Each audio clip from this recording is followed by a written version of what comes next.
Vamos. Buenos días, doctora Egle Parra, doctora Mixi Bolívar, doctores Rafael Piña y Rafael Salí, presidente de este prestigioso jurado. Doctor José Guevara, mi tutor en este producto final de trabajo, gracias por acompañarme este día. Hoy socializo mi trabajo final para obtener el título de doctor en Ciencias de la Educación, titulado La Educación Axiológica como pilar fundamental del sistema penitenciario venezolano. Para comenzar, quiero manifestar que tanto en lo personal como en lo profesional he podido constatar la realidad del retroceso que vive el sistema penitenciario, donde su incremento negativo ha sido exponencial. Como afirmo en lo personal, es porque percibí en forma directa esta situación durante mi tiempo de reclusión en Ramo Verde, lo que me motivó a hacer esta investigación. De tal manera que decidimos hacer este estudio, el cual se estructuró en 5 momentos. Un primer momento relacionado con la perspectiva de la realidad. En este se hace un recorrido basado en la descripción de la situación penitenciaria y se plantean los propósitos de importancia de la investigación. Como todos sabemos, la realidad penitenciaria es vista por actores internacionales y nacionales, como es el caso de la UNESCO, así como los estudios realizados por Cisneros y los informes emanados del Observatorio Venezolano de Prisiones, como está establecido en la lámina que están viendo.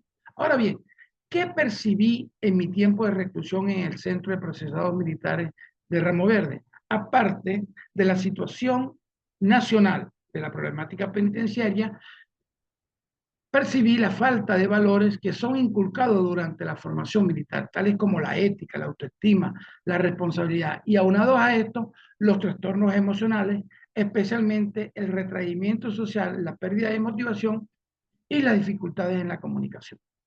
Entonces, me nació un interrogante.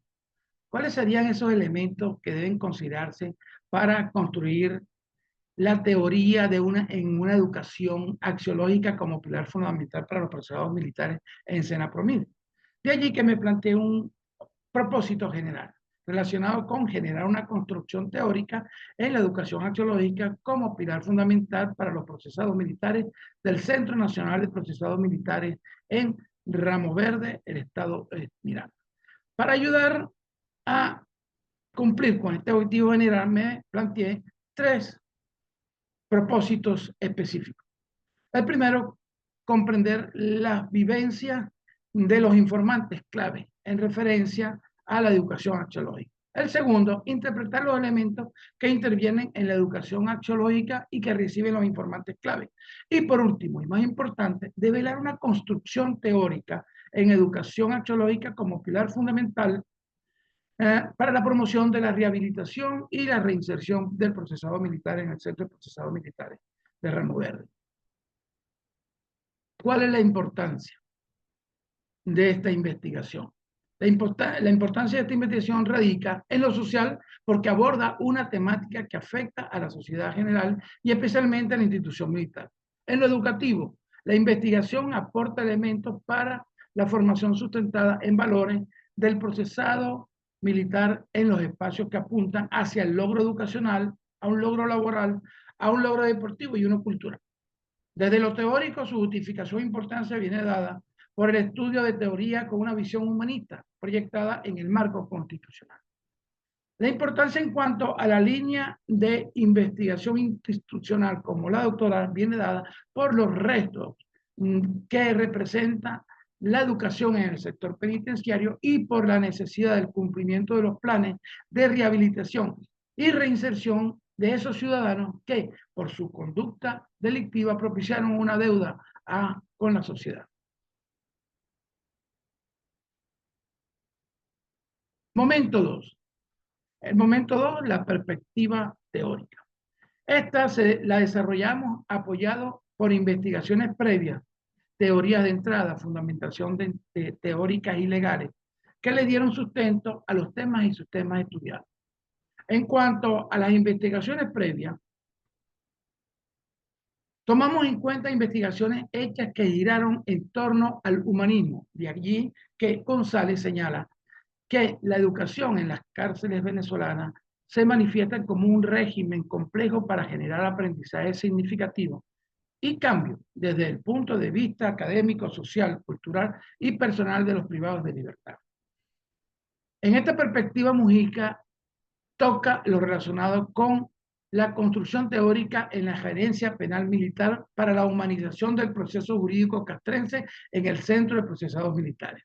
Al respecto, Chireño presenta en su trabajo doctoral la responsabilidad del Estado en la reinserción social del penado en el régimen penal venezolano, en la que él interpretó que frente a las obligaciones absolutas están las obligaciones relativas de la pena, que no es más que determinar de qué forma preventiva se va a proteger a la sociedad, evitando la criminalidad.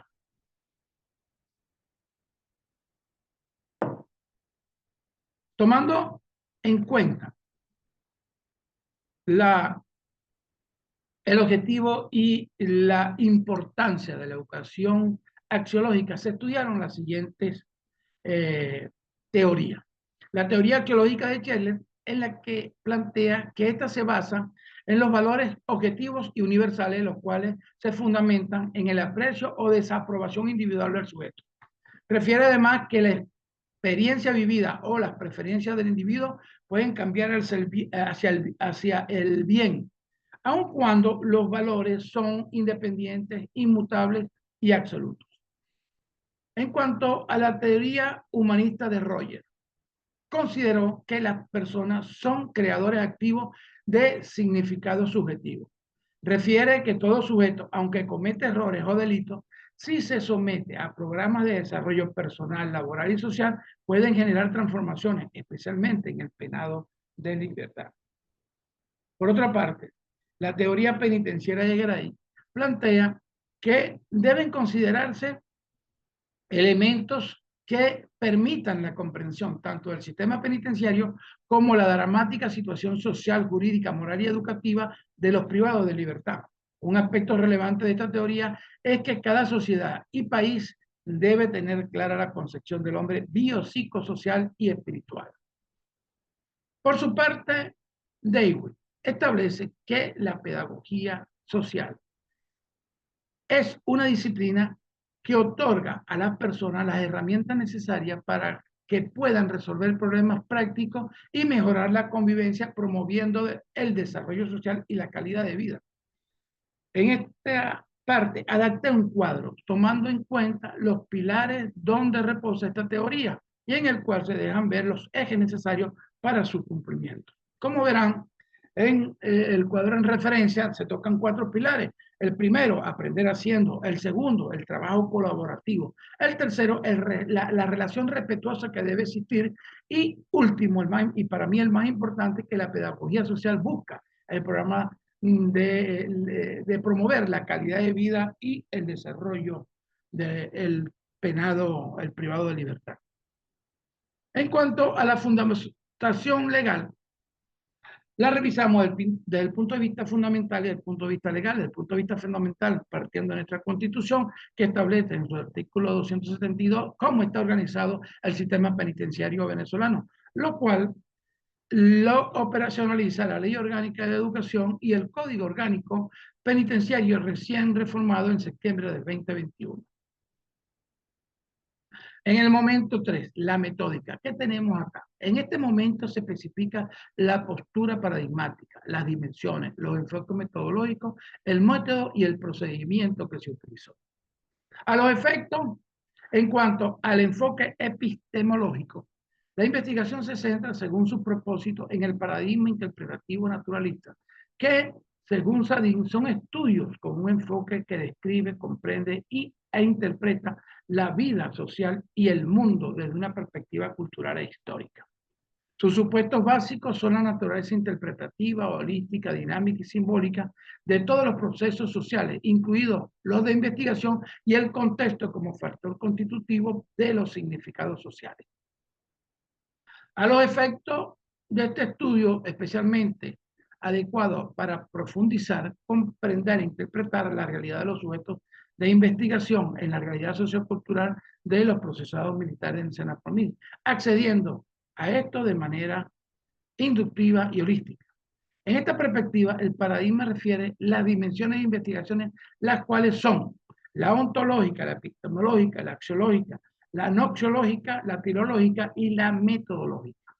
Estas dimensiones, según Martínez, tratan de identificar la naturaleza profunda de las realidades y su estructura dinámica, lo cual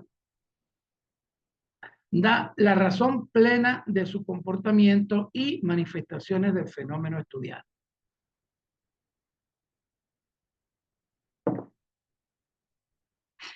En referencia al enfoque metodológico, en pertinencia con el paradigma planteado, se asumió la metodología cualitativa, de la cual Taylor y Vaughan establecen que esta metodología genera datos descriptivos profundos, cuya principal característica es la inducción en la que el investigador penetra en el escenario para comprender a las personas. En el momento 2, tenemos el método que el método en correspondencia con el abordaje asumido fue el fenomenológico hermenéutico. En este sentido, nuestro manual UVA señala que la hermenéutica es el arte de buscar el significado verdadero de lo que se lee. Es una forma de interpretar y entender las cosas como texto y gesto, manteniendo su significado original. De allí que el procedimiento para la investigación se estructuró en 4 fases. Una exploratoria en la que se desarrolla la búsqueda de la información para construir la perspectiva de la realidad, donde revisamos la problemática penitenciaria. Una segunda, la descriptiva, que consistió en la consolidación de la perspectiva teórica con los temas y subtemas que fueron profundizados en cuanto a investigaciones previas, teorías de entrada, referentes teóricos y legales que sustentaron la investigación. Esto fue revisado en el momento 2. Una tercera fase, la interpretativa del campo. En esta se describió el escenario, los informantes clave, las técnicas y los instrumentos. En cuanto al escenario de la investigación, fue el Centro Nacional de Procesados Militares, situado en Ramo Verde, Los Teques del Estado Miranda. En este caso particular, se tomaron en cuenta 6 sujetos de estudio, conformados por privados de libertad, los familiares de los mismos y el personal directivo y de custodia del Centro Nacional de Procesados Militares. A cada uno de ellos se le realizó una entrevista semi-estructurada sobre la base de un guión y temas. En referencia a las técnicas.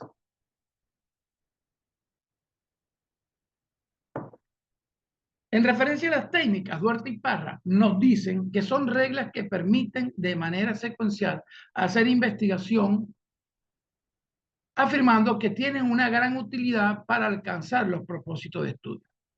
Las técnicas e instrumentos empleados en el estudio fueron la saturación, la categorización y la triangulación. En una fase 4, la generativa, la cual se produjo la construcción teórica como producto doctoral de la investigación. Momento 4. ¿Qué tenemos en el momento 4? El contexto crítico, los hallazgos. En este momento centramos nuestra atención en los hallazgos investigativos. Ahora bien, ¿qué significa esto? Es simplemente que las informaciones obtenidas de los informantes clave, luego de aplicarse las técnicas e instrumentos propios del enfoque cualitativo, se generaron 3 protocolos, los cuales fueron sometidos a un proceso de saturación, a un proceso de categorización y a un proceso de triangulación. En cuanto al proceso de triangulación, este se realiza para obtener la fiabilidad de la investigación. Leal plantea que los hallazgos obtenidos en la saturación se realizan en zigzag, lo que consiste en la búsqueda exhaustiva de las informaciones repetidas en todos los informantes, descartando lo que no es común hasta llegar a un punto de saturación, generando las categorías y las subcategorías. Como verán, la lámina que tienen al frente representa una de las matrices de saturación de la información. Esta, por ejemplo, está dirigida al valor de la autoestima. Pero se generaron 4 matrices más relacionadas, con, por ejemplo, con los espacios para la educación y la formación académica. Otra, dirigido al valor de la libertad como derecho humano. La educación que recibe el privado de libertad y la existencia de un modelo de instrucción dirigido a la participación, responsabilidad, tolerancia, diálogo, solidaridad, amistad y amor propio.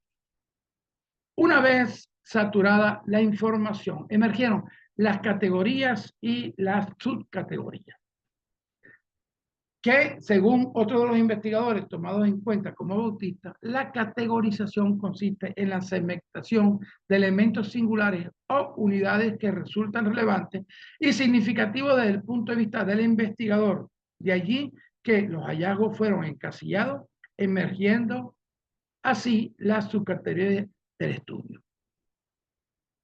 Obtenida la categorización, se procedió a aplicar la triangulación de fuentes, que según Duarte y Parra permite contactar las diferentes voces de los informantes, la interpretación del investigador y la teoría que permite obtener la fiabilidad del estudio cualitativo. Estas entrevistas nos permitieron también tener una información general de los informantes clave, categorizándolos física y demográficamente, como lo presento en la siguiente lámina. A continuación, se presenta una de las matrices que emergieron durante la triangulación de fuentes, siendo que esta triangulación se obtuvieron un total de 5 matrices relacionadas con la categoría y subcategoría, de lo que me permito hacer un resumen y presentar a ustedes un resumen de los hallazgos obtenidos de acuerdo a la categoría 1, a la categoría 2, a la 3, a la 4 y a la 5.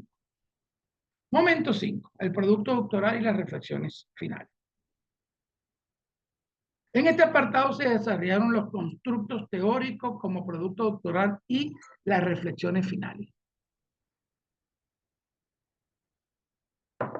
De esta manera, permiso, de esta manera, la producción doctoral del estudio consistió en la generación de una construcción teórica, la cual conduce a la sistematización organizada de los aspectos vivenciales de los informantes, o sea, los hallazgos investigativos. Aunado a esto, las ideas y principios del investigador en cuanto a la realidad del eje temático.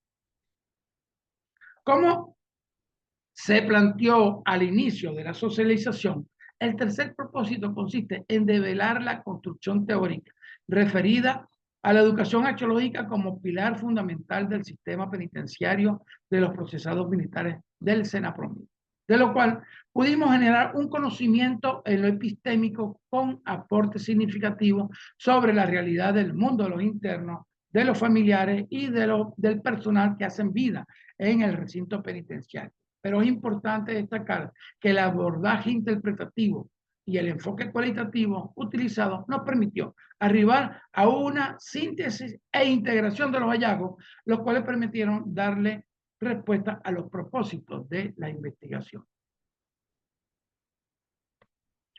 Es un aspecto muy importante, es que para lograr el constructo tuvimos que tomar en cuenta las teorías de entrada, las cuales dieron los principales aportes para la construcción teórica emergente, teniendo estas que ser adaptables y flexibles para ajustarse a los contextos y características específicas de la institución penitenciaria. La clave está en ofrecer una educación que no solo hable de valores, sino que también fomente su práctica diaria y refuerce el cambio positivo como lo establece la axiología de Scheller, la humanista de Roger, la pedagogía social de Dewey y la penitenciaria de Garay. El éxito de este aporte requiere un enfoque integral y de colaboración entre todos los actores involucrados, los internos, los custodios, los directivos, los familiares, los educadores y profesionales del sistema con orientación hacia el apoyo emocional. Sin dejar de tomar en cuenta que la transformación personal y la integración efectiva en la sociedad debe estar de la mano con la debida articulación de ministerios y entes gubernamentales. Ahora bien, cómo se generó la construcción teórica para darle a este último propósito de la investigación. Esta se asumió tomando en cuenta dos vertientes, una desde la interpretación y la otra por la reflexión de los hallazgos investigativos, siendo que para darle forma al constructo hubo la necesidad de agrupar esta vertiente en la estructura del modelo de sistematización de teoría planteado por Duarte y Parra, lo cual permitió como inicio guiar la producción doctoral y posteriormente generar el corpus teórico basado en las experiencias de los sujetos de estudio, de manera profunda, coherente, ordenada, eficiente y descriptiva. En este aspecto, los autores ya citados manifiestan que el modelo de sistematización de teorías emergentes es una herramienta metodológica diseñada para generar teorías a partir de experiencias vividas, especialmente en los contextos cualitativos, como son la historia de vida, la investigación educativa y la comunitaria. Pero también manifiesta que la generación de teorías constituye el esfuerzo intelectual contemplativo que depende de la capacidad del investigador de interrelacionar, sistematizar, intuir y crear sobre el fenómeno estudiado. Este modelo se fomenta en base a una perspectiva post-positivista e interpretativa y se estructura en tres dimensiones claves. La primera dimensión, la teoría emergente, la cual se centra en las dimensiones filosóficas y teniendo entre ellas y ya estudiadas la epistemológica, la ontológica, la axiológica, la noxiológica, la teleológica y la metodológica.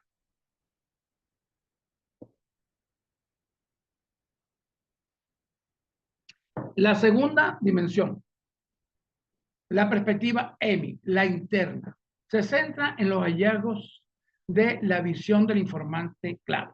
Es decir, con los propios actores, cómo interpretan y le dan sentido a su experiencia.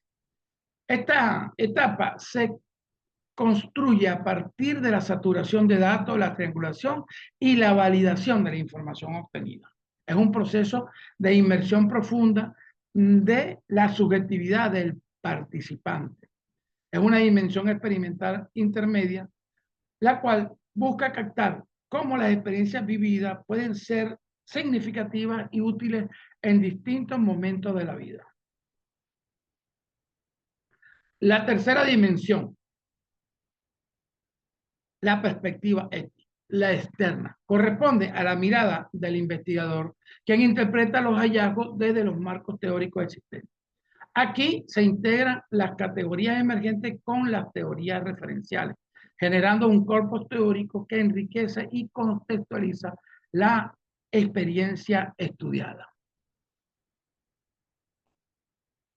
En esta perspectiva, se plantea lo establecido por Solórzano en cuanto a que los privados de libertad en Senapromil requieren de un orden moral, social y jurídico, como lo establecen los principios doctrinales de la vida militar, que permiten humanizar y reinsertar a aquellos miembros que incurrieron en delitos para reconducir su vida familiar y social. De las consideraciones anteriores que mencioné, según los hallazgos obtenidos en el recinto penitenciario, podemos decir que no se vienen cumpliendo en la realidad. De allí que en esta construcción teórica, o sea, en esta dimensión, es importante destacar que el abordaje interpretativo cualitativo con el empleo del método fenomenológico hermenéutico permitieron que el investigador activara los procesos cognitivos necesarios para configurar los principios originales contextualizados, profundos y reflexivos que dieron origen a los siguientes constructos con sus respectivos ejes. El primer constructo va dirigido a la atención integral del privado de libertad. El primer eje de este constructo, lo personal, implica en forma general que la educación integral debe promover en el privado de libertad metas, fines y propósitos dirigidos a relaciones de sentido conducentes al perfeccionamiento humano, en los aspectos físicos, emocionales, intelectuales y espirituales. De igual forma, el segundo eje se enfoca en la enseñanza y práctica de valores éticos y morales fundamentales para la convivencia y la reintegración social, facilitando la construcción de una identidad positiva en los internos. El tercer eje se refiere a la inclusión social, que busca preparar al interno para la reintegración en la sociedad, fomentando el sentido de pertenencia y participación activa en la comunidad, trabajando en la eliminación de estigmas y barreras que dificulten su inclusión. El segundo constructo lo referimos a la perspectiva de una educación penitenciaria con una visión axiológica. Este constructo se compone de 5 ejes. El primer eje se dirige a la adaptación curricular, en el cual se integran programas de educación que contengan tanto conocimientos académicos básicos, profesionales y técnicos, como habilidades prácticas u oficios que sean útiles. El segundo, incorpora a los familiares en el proceso educativo, ofreciendo orientación sobre cómo apoyar a la educación y la rehabilitación del interno durante el tiempo en la cárcel y después de cumplida su pena. El tercer eje busca garantizar que las instalaciones penitenciarias cuenten con los recursos adecuados, incluyendo espacios equipados y personal capacitado para la enseñanza y la tutoría. Por su parte, el cuarto eje dirige su esfuerzo en brindar apoyo continuo y seguimiento a los internos durante y después de cumplir su sentencia, garantizando que tengan las herramientas necesarias para enfrentar los desafíos y aprovechar las oportunidades que surjan en su camino hacia la reintegración. Y el quinto y último eje establece mecanismos para monitorear el progreso de la adaptación de valores y evaluar el impacto de estos programas en la conducta y actitud del interno a través de una evaluación continua. El constructo 3, la convivencia social una vez alcanzada la libertad para el procesado militar. Este está conformado por 2 ejes. Uno, cuya dirección va al contexto una vez que alcanza la libertad y cómo va a ser la convivencia. Impulsa la capacidad del ser humano para actuar y responder a las demandas del entorno, lo que se denomina responsabilidad. Cuando esta responsabilidad se guía hacia el bien individual o colectivo, se convierte en una responsabilidad ética. El segundo eje. Este eje supone liberar en el ser humano las condiciones más profundas de su naturaleza. Estas condiciones incluyen el ser para otro, que se manifiesta en la disposición natural de dar. El ser por otro, que se refleja en la capacidad de recibir. Y el ser con otro implica la acción de compartir, de lo cual se deriva un ser comunitario. Ahora bien, ¿qué se quiere o qué característica debe tener el recluso ante los ojos de una sociedad que espera un cambio?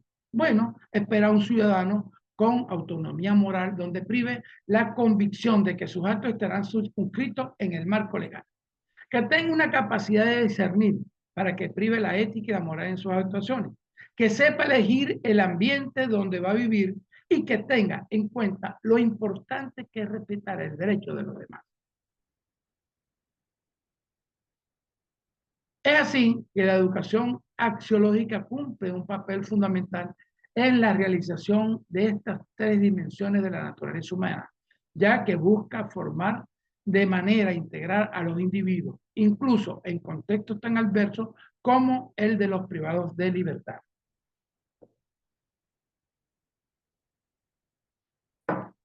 La educación axiológica plantea la necesidad de repensar y recontextualizar el sistema penitenciario como espacio educativo y formativo que busque incidir positivamente en las personas privadas de libertad, permitiéndoles, al recuperar su libertad, adquirir un proyecto de vida basado en la legalidad, la convivencia ciudadana y la resocialización. En sí, el acto educativo no es solo un proceso técnico, ¿sí? No, un acto profundamente humano, donde la transmisión del conocimiento va de la mano con el cuidado y el compromiso ético hacia el otro. El interno que desarrolle estas competencias estará en condiciones de integrarse activamente en la sociedad y contribuir con su transformación participando de manera significativa en el sector productivo. Reflexiones finales. Una vez allanado el camino investigativo, arribamos a la siguiente reflexión, que la educación axiológica en las cárceles venezolanas de Venezuela representa para el autor un mecanismo esencial en los planes de aplicación dentro del sistema penitenciario, tanto para la rehabilitación como para la reinserción social de las personas privadas de libertad. La educación en valores no solo fomenta el aprendizaje técnico y académico, sino también contribuye a la construcción de competencias morales y sociales. De igual manera, se requiere su implementación para la articulación de esfuerzos entre diversos sectores, incluyendo ministerios, instituciones educativas, profesionales de diversas disciplinas, la familia y la comunidad, para así tratar de enfrentar retos estructurales que dificultan la implementación de programas educativos en las cárceles venezolanas. También es importante señalar que los equipos integrales para la rehabilitación desempeñan un papel crucial en la implementación de este modelo educativo. Su formación en valores éticos, derechos humanos y habilidades pedagógicas es indispensable para garantizar una interacción respetuosa y enriquecedora con los internos, promoviendo un entorno educativo transformador, priorizando la rehabilitación integral del interno y su participación activa. Es importante reflexionar sobre la responsabilidad conjunta en la política educativa penitenciaria e instar a los ministerios del Poder Popular para Educación y Servicios Penitenciarios, junto con los órganos gubernamentales competentes, a asumir de manera articulada y coordinada la responsabilidad de la política educativa penitenciaria. Este esfuerzo debe garantizar la implementación de programas de educación integral y axiológica que favorezcan la formación de los internos, su rehabilitación y reinserción social. Finalmente, se considera que la educación axiológica en las cárceles de Venezuela tienen el potencial de convertirse en un potencial esencial para transformar vidas, fortalecer el tejido social y promover una cultura basada en el respeto, en la solidaridad, la legalidad, la libertad y en la convivencia ciudadana. Muchas gracias por su atención. Estoy completamente a la orden a cualquier pregunta que me quieran realizar.